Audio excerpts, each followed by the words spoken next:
India वालों मेरी बात सुने, यकीन करिए मैं पहला वाहिद पाकिस्तानी हूँ, शायद दुनिया में भी पहला शख्स होगा कि जो मैं आपको एक पैगाम दे रहा हूँ, आपको मुबारकबाद भी दे रहा हूँ कि 112 अरब डॉलर आपके पास आए। आपने बहुत ही अचीवमेंट की है, मगर शुक्र अदा करें कायदे आज़म का जिसने इसको अलहदा किया, इस खिते को।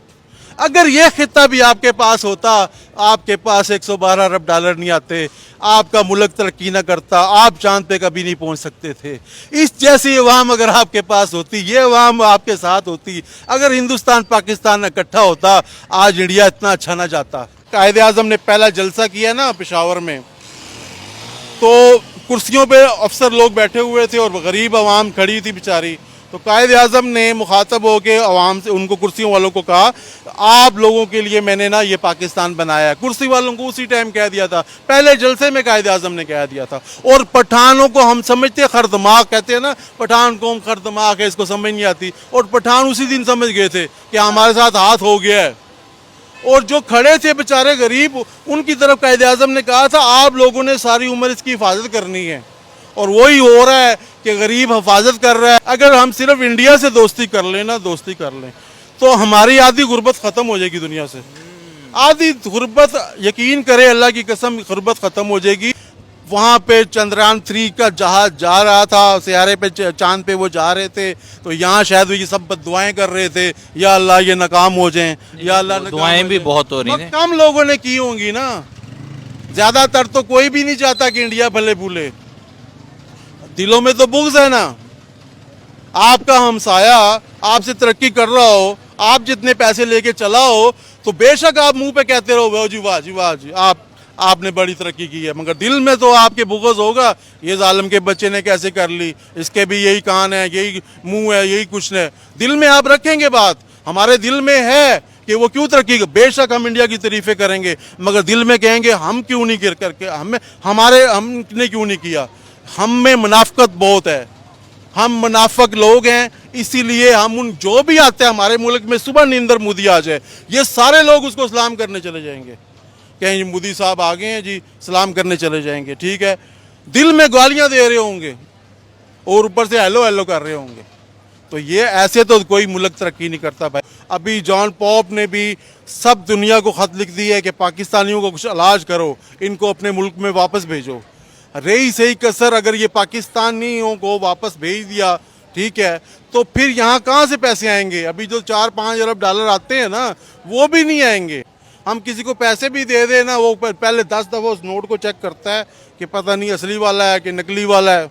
सर ये वैसे लोकल लेवल पे तो हो सकता है, लेकिन इंटरनेशनल लेवल पे मेरा नहीं ख्याल है ऐसी गेम्स होती होंगी। इंटरनेशनल लेवल पे क्यों नहीं होती। जब हमारे वज़ीर आज़म की पैंट उतारते हैं, पाकिस्तानी शायदार खाना अब्बासी की उतारी है, तो उसने एक्सक्यूज़ नहीं किया कि मैं जाता ही नहीं, आपके मुल्क में लैंड ही नहीं करता हूँ, वापस जहाज़ में बैठ जाना चाहिए था ना। जब उसने कहा नहीं जी रूल है, उसने वहाँ उतार दी, तो फिर अगर जिनकी पेंटें उतारी जाती उनके पैसे नहीं चेक होते होंगे। लाइफ कैसी जा रही है? लाइफ जैसे देखें वीरानी है, ऐसी जा रही है। ऐसे लग रहा है जैसे कोई हड़ताल चल रही है। आपके आगे पीछे देख लें, कोई भी इस यहाँ पे कितना रश होता था, मगर अभी कुछ सन्नाटे हैं, पता नहीं क्या होने वाला है। मुल्क का कुछ समझ नहीं आ रही कि क्या बनेगा। हर बंदा यकीन करे डिप्रेशन में है, हर बंदा परेशान है, पता नहीं सुबह क्या होगा, शाम क्या होगा।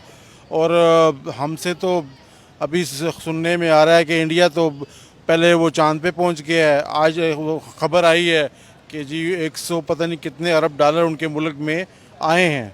112 अरब डॉलर जो है वो NRIs ने, जो है जो बाहर इंडियंस रहते हैं, उन्होंने रेमिटेंस के तौर पे भारत में भेजे हैं। दुनिया का पहला मुल्क बन गया जिसको सबसे ज़्यादा रेमिटेंस आई है।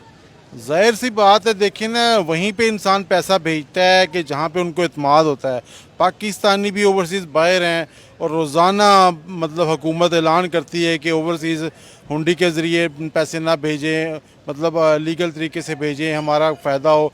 मगर पाकिस्तानी हुकूमत पे तो हमें भी इत्मीनान नहीं है। लोग अब देखें बिल चला रहे हैं, 3-4 लोग उन्होंने तो कल खुदकुशियाँ की हैं।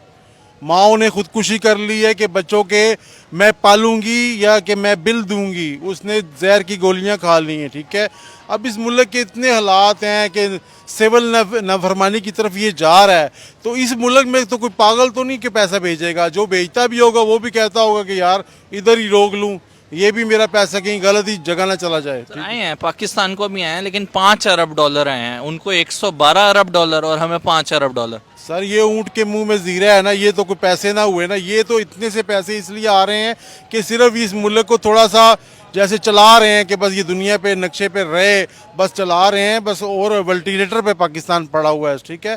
5 अरब डॉलर से क्या मुल्क चलता है? तो ये तो हर महीने इनका हाथ अब ऐसे हो गया है, और ये हर महीने इन्होंने मांगने ही है, हर बल्कि रोज़ मांगने, हर मिनट बाद इन्होंने मांगने हैं। ये तो मांगने के बगैर मुल्क चल ही नहीं सकता। कोई मुल्क होता है ऐसा कि जो कुछ भी ना कमाता हो? कोई दुनिया में ऐसा मुल्क है कि जो कुछ 2 रुपये भी नहीं कमाता? वो पाकिस्तान तो 2 रुपये भी नहीं इस टाइम कमा रहा, हर महीने बाद ही नीचे नीचे नीचे नीचे। और कभी तो कहे ना कि इस महीने शुक्र है लेवल में चले गए हैं, ना कुछ कमाया है ना कुछ बनाया है, चलो लेवल में चले गए हैं। हर दिन हम मकरूज होते जा रहे हैं, हर दिन सुबह नया बच्चा पैदा हो रहा है तो वो कर्जे से किसके साथ पैदा हो रहा है, उसका क्या कसूर है? पाकिस्तान की आबादी तो कंट्रोल नहीं हुई, मगर मेरा ख्याल है इस तरह आप कंट्रोल उन्होंने कर ली है। अब लोग सोचने पे मजबूर हो गए हैं।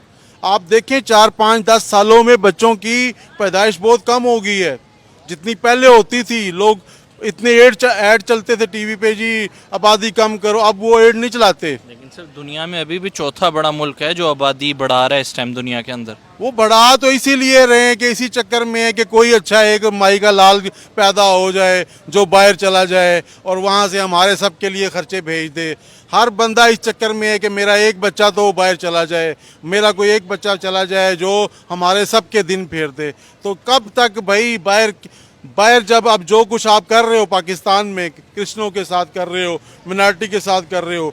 अभी जॉन पॉप ने भी सब दुनिया को ख़त लिख दी है कि पाकिस्तानियों को कुछ इलाज करो, इनको अपने मुल्क में वापस भेजो। रही सही कसर अगर ये पाकिस्तानियों को वापस भेज दिया, ठीक है, तो फिर यहाँ कहाँ से पैसे आएंगे? अभी जो 4-5 अरब डॉलर आते हैं ना, वो भी नहीं आएंगे। फिर तो सबके हाथ में कशकोल होंगे। कल पिंडी में वाक़या हुआ, देखें, दिन दिहाड़े एक औरत की उन्होंने कान की बालियाँ छीनी है, ठीक है, उससे पैसे छीने, उसके मोबाइल छीना, दिन दिहाड़े। और ऊपर से हमारा मीडिया ऐसा है माशाल्लाह कि हर चीज़ को हाईलाइट करके दिखा रहा है, लोगों को सिखा रहा है कि आपको कहीं ऐसे ना मिले, घर में खाना ना हो तो आप कहीं एक पिस्टल ले लो, चाहे 2 नंबर पिस्टल ले लो, किसी गली की नुक्कड़ पे खड़े हो जाओ, जिसको देखो सोना पहने उसका उतार लो। बहुत आसान। वैसे तो पूरी दुनिया में भारत के लोग बसते हैं, लेकिन दुनिया का पहला ऐसा कंट्री बनना जिसमें सबसे ज़्यादा रेमिटेंस का आना है, 112 अरब डॉलर जो है वो भारत को, भारतीयों ने बाहर से भेजे हैं भारत की कंट्री के अंदर। कितने मददगार साबित होंगे, उनकी इकोनॉमी को कितना मज़ीद बूस्ट करेंगे और कितना फ़ायदा होगा इससे भारत का?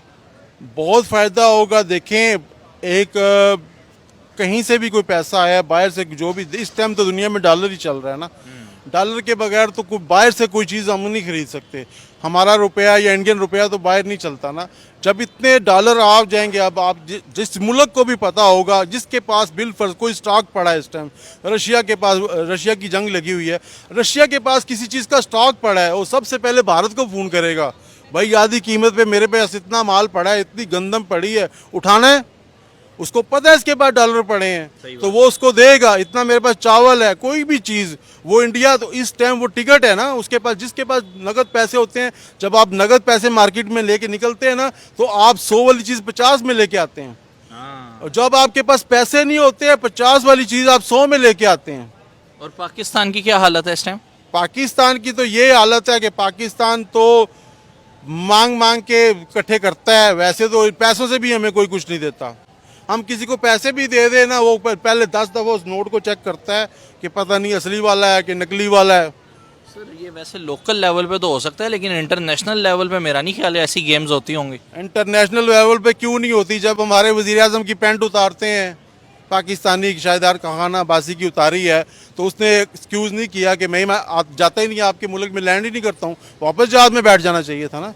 जब उसने कहा नहीं जी रूल है, उसने वहाँ उतार दी, तो फिर अगर जिनकी पैंटें उतारी जाती उनके पैसे नहीं चेक होते होंगे। ये रूल पाकिस्तानियों के लिए है या पूरी दुनिया के लिए है? ये पाकिस्तानियों के लिए है, क्योंकि ये अपने किसी के साथ सगे नहीं है ना। हम लोग तो अपने अदारों के साथ सगे नहीं है। जो अदारे आपको लेके आते हैं उसी अदारे को बाद में आप गालियां देते हो। पहले उसके साथ दोस्तियां करते हो, पूरी दुनिया को बताते हो हम एक पेज पे हैं, हम एक पेज पे हैं, 3.5 साल रोते हैं, दुनिया को दिखाते हैं देखो जी हम पे एक पेज पे हैं। वो एक पेज पे फिर थे तो अब क्या हो गया, पेज फट गए हैं। अब क्या हो गया, जब आपका मफाद निकल जाए या उसका मफाद निकल गया तो पेज फट गए हैं। इंडिया ने कभी कहा है कि हम अपनी फौज से लड़ते हैं या हमारी फौज आर्मी हमारा अदारा कोई मुदाखलत करता है? बहुत कुछ इंडिया में होता है, मगर वो कभी ये नहीं कहते कि हमारी इस्टेब्लिशमेंट ने ये कर दिया है, हमारी सियासतदानों ने हमारे साथ ये कर दिया, हमारी आवाम ने।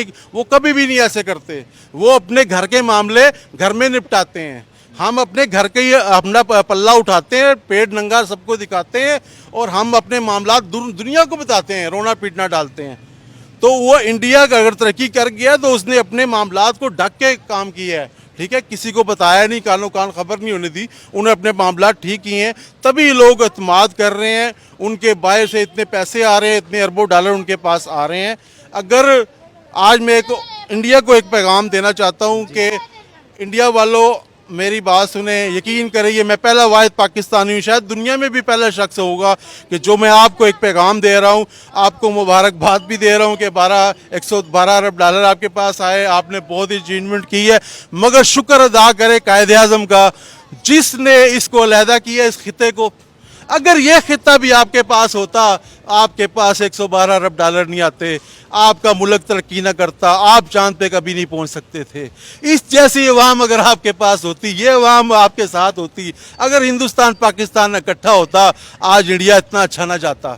क्यों कि हम जिस थाली में खाते हैं उसी में पेशाब करते हैं। हम किसी के भी नहीं हैं, हम किसी सियासतदान का नहीं है, ठीक है।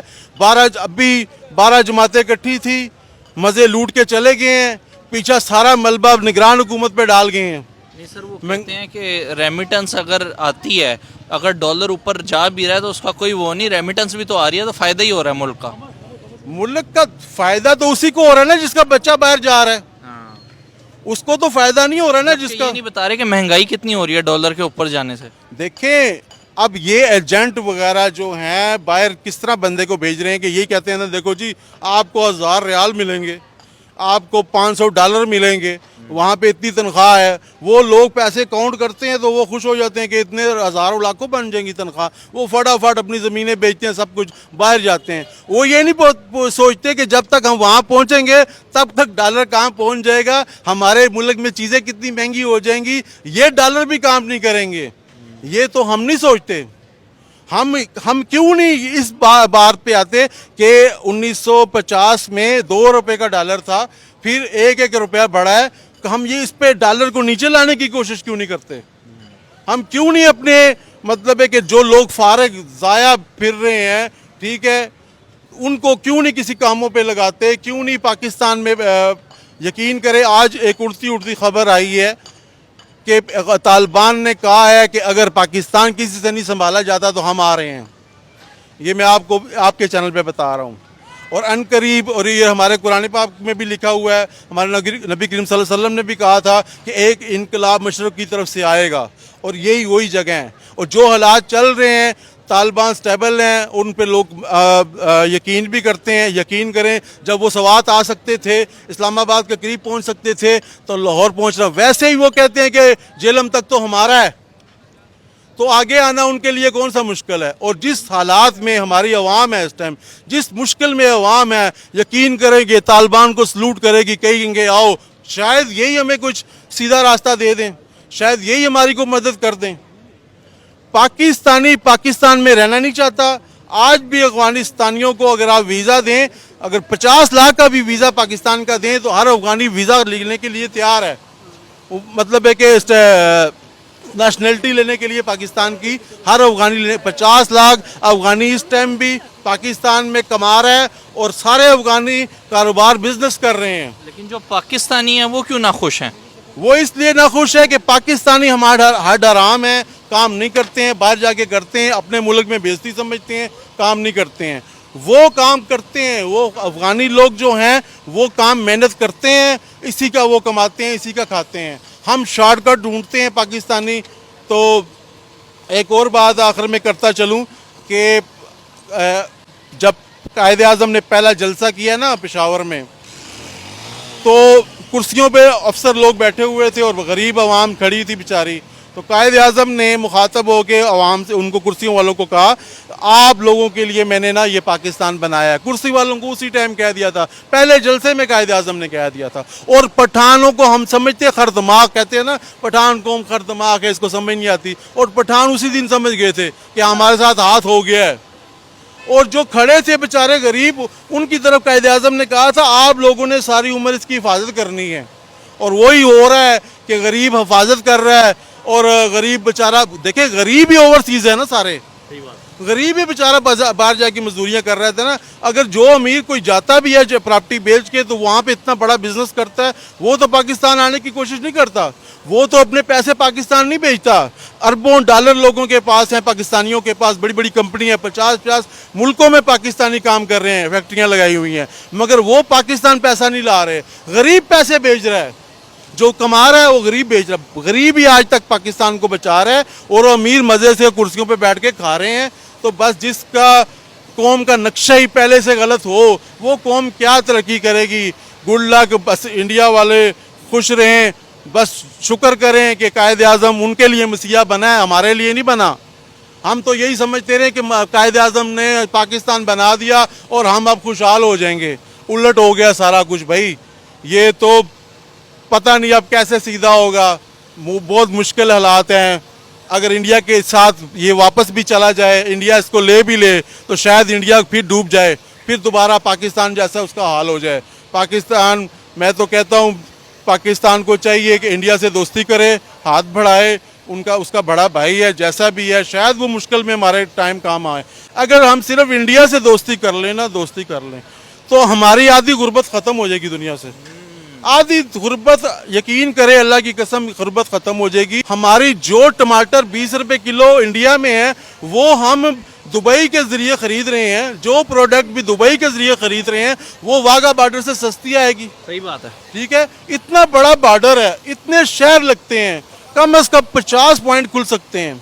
50 पॉइंट खोलें, लोग वहाँ रोजाना जिस तरह मंडियों में जाते हैं ना, हर शहर का जो जहाँ के जो नज़दीक पड़ता है वहाँ जाए, अपना माल लेके वहाँ जाए, वहाँ अपना बेचे, उनसे वो खरीदे और शाम को इधर लाए। एक उनको जगह दे दे, दोनों साइडों से जगह दे दी जाए कि भाई आप बिजनेस करो। देखें पूरी दुनिया से यहाँ माल लाने, खाली पाकिस्तानी नहीं खरीदेंगे, ये अफगानी आएंगे, ये उज़्बेकिस्तान वाले आएंगे, ये रशिया वाले आएंगे तजारत करने, क्योंकि उनको तो बेचारों को इंडिया का बॉर्डर नहीं लगता ना। जब जिनको बॉर्डर लगेगा, सहूलत होगी, वो लोग आएंगे। जब वो लोग आएंगे, ज़ाहिर है यहाँ कुछ खाएंगे, यहाँ होटलों पे ठहरेंगे, अच्छा अपना वहाँ से माल लाएंगे, यहाँ बेचेंगे, ये मुल्क तरक्की करेगा ना। कोई लास्ट मैसेज दे दें? लास्ट मैसेज यही है कि भाई कुछ भी नहीं बिगड़ा, इस हुकूमत से ही उम्मीदें कर लें। चलो जैसे भी आई हमारे ऊपर आ गई है, इलेक्शन की तरफ आवाम ना जाए, बेफजूल इलेक्शन की तरफ जाना, फिर वही होगा 100 सीटें नवाज शरीफ की, 50 इमरान खान की है, 50 उसकी हैं, फिर खिचड़ी पकेगी, फिर वो कहेगा मैं बेबस हूँ, मैं कुछ नहीं कर सका, मुझे पूरी पावर नहीं मिली, फिर 5 साल इसी तरह रोएंगे। तो इसी को पूरे 10 साल कम से कम अपनी अदालतों से दरख्वास्त करे पाकिस्तानी अवाम कि भाई इस हुकूमत को कम से कम 10 साल के लिए कर दे और इलेक्शन के पैसे यही अवाम पे लगा दे। और क्योंकि ये इनको वोटों की लालच तो नहीं है ना, इन्होंने तो इलेक्शन में नहीं जाना ना, ये तो डिलीवर करेंगे, ये तो काम करेंगे ना। ठीक है, दूसरे तो इलेक्शन की लालच में वो अपने अपने इलाके में काम कराएंगे। कोई भी हुकूमत आती है, नहीं आती है, तो वो सबसे पहले अपने बंदे भर्ती करते हैं, अपनी मर्जी का आइन लाते हैं, अपनी मर्जी के अदारे बनाते हैं, अपनी मर्जी के बंदे घुसाते हैं। PIA को देख लें, एक जहाज के साथ 5000 बंदा है, 5000 बंदे को एक जहाज कैसे पाल सकता है? सही बात है। तो जो भी हुकूमत आती रही है वो PIA में भर्ती करती गई है, जो भी है रेलवे में भर्ती करती गई है। उन्होंने ये नहीं सोचा कि रेलें भी और दे दें, जहाज भी और ख़रीद के दे दें, मगर उनको उनके अपने प्राइवेट प्लेन चल रहे हैं, उनको क्या तकलीफ है? वो तो कहते हैं PIA बिल्कुल ख़त्म हो जाए, इसकी ख़त्म हो जाए, हमें इससे क्या फ़ायदा है? तो बेहतर यही है कि नए इलेक्शन में ना जाएं। आवाम को चाहिए कि चीफ जस्टिस से ख़त लिखें कि भाई ये है कि इसी हुकूमत को जारी रहने दें, और ये फिर इंशाल्लाह हो सकता है कि यही हुकूमत लोहा अपना मनवाए। और दुआ करें, अल्लाह को मानने वाले हैं, ठीक है, अल्लाह से दुआ करें, या अल्लाह पाक, सबसे पहले पाकिस्तानी नाकाम क्यों होते हैं कि हम दूसरे के लिए गड़ा खोदते हैं, दूसरे को बद्दुआएं देते हैं।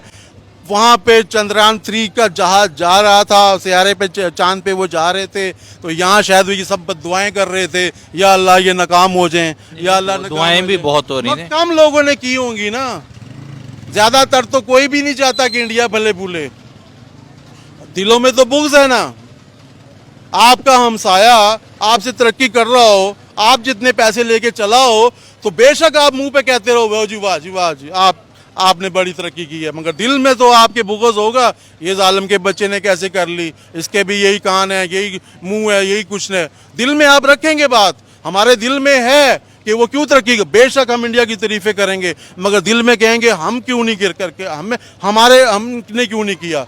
हम में मुनाफकत बहुत है, हम मुनाफक लोग हैं, इसीलिए हम उन जो भी आते हैं हमारे मुल्क में, सुबह नरेंद्र मोदी आ जाए, ये सारे लोग उसको सलाम करने चले जाएंगे, कहें मोदी साहब आ गए हैं जी, सलाम करने चले जाएंगे, ठीक है।